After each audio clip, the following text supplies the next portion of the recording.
இந்த கதையை ராத்திரி 12 மணிக்கு மேலே தனியாக இருக்கும்போது ஹெட்ஃபோன் போட்டு கேட்காதீங்க. ஏன்னா இந்த கதையில் வர சில இடங்களும் இன்றைக்கும் இருக்குது.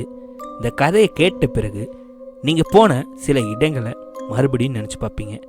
இது திரும்ப வராத ஒருத்தனோட கதை. தமிழ்நாட்டோட எல்லையில் மலைக்கும் காட்டுக்கும் நடுவில் ஒரு கிராமம். அந்த கிராமத்தில் சூரியன் மறைஞ்சா யாருமே வெளியில் வர மாட்டாங்க. காரணம், அந்த கிராமத்துக்கு ஒரு சாபம் இருந்துச்சு. ரவி ஒரு நகரத்தில் வேலை பார்க்குறவன். அவனுக்கு அந்த கிராமத்தில் ஒரு பழைய வீடு இருந்துச்சு. வாடகை கம்மி, அமைதி அதிகம். அதனால் அவன் அங்கே தங்க முடிவு பண்ணான். ஆனால் அவன் வந்த முத நாளே ஒரு வயசானவர் சொன்னார், சூரியன் மறைஞ்சா வெளியே போகாத தம்பி. ரவியோட வீடு 100 வருஷம் பழைய வீடு. இரவு நேரம் மாடியிலேருந்து நடக்கிற சத்தம் கேட்கும். ஆனால் மேலே மாடியே இல்லை. நள்ளிரவு சரியாக 1:30 மணிக்கு டக்கு டக்குன்னு ஒரு சத்தம். ரவி கேட்டான், யார் அங்கன்ட்டு. பதிலே வரல. ஒரு நாள் ரவிக்கு அவசர வேலை இருந்துச்சு.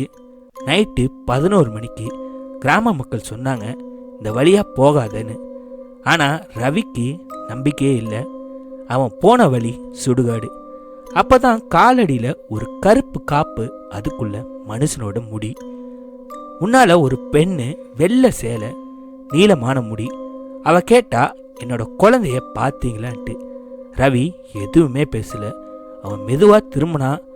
கண்ணில் ஈரல்ல, வாயெல்லாம் ரத்தம். அந்த கிராமத்தில் 30 வருஷத்துக்கு முன்னாடி ஒரு பெண்ணை அவ குழந்தையோட சுடுகாட்டில் வச்சு கொண்டுட்டாங்க. ஆனால் அவளோட ஆவி இன்னைக்கும் அங்கே தான் சுற்றுது. அவளை பார்த்தவங்க யாருமே திரும்பியும் வரல. அந்த ராத்திரி ரவியோட வீட்டில் அவ சொன்னா, நீ என்னோட பையன் தானே. ரவி ஓட முயற்சி பண்ணா. கதவும் திறக்கல, ஜன்னலும் திறக்கல.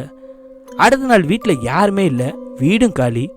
ரவியோட மொபைல் மட்டும் அதில் கடைசி வாய்ஸ் நோட்டு.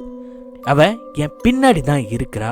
இன்னைக்கும் அந்த கிராமத்துக்கு புதுசாக யாராவது வந்தாலும் ஒரே ஒரு வீடு மட்டும் எப்பவுமே காலியாக இருக்கும். இந்த கதையை கேட்டு நீங்கள் ராத்திரி நேரம் யாராவது தெரியாதவங்க உதவி வேணும்னு கேட்டால் உடனே திரும்பி பார்க்காதீங்க. காத்திருங்க, என்னோட கதை இனி தொடரும்.